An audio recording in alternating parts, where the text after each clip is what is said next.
Sultan size. Luckily, Tanner had an extra.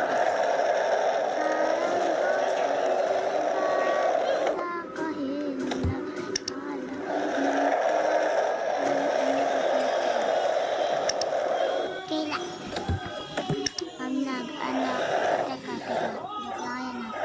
pag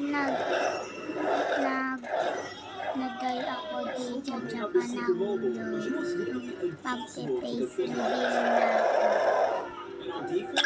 Ay, hindi, joke lang, hindi pa, try ko lang yun, joke lang. Talon. Saranggola lele pa sa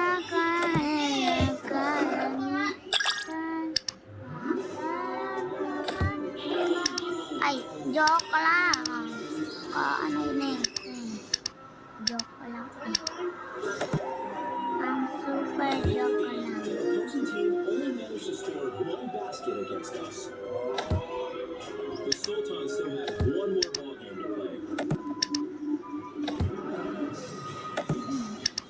Kailangan dito eh.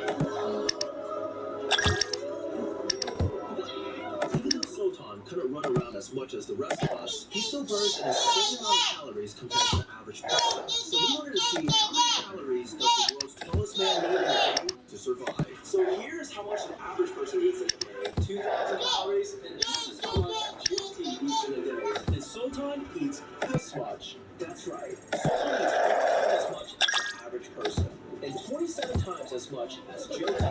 Tanner eats 5 times as much as Sultan, and both.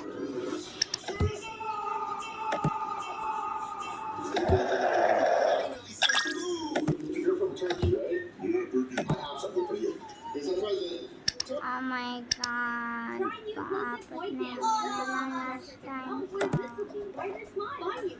Wala akong magawa. Pag ito nag-hit ng 1 million likes. Ay, ano to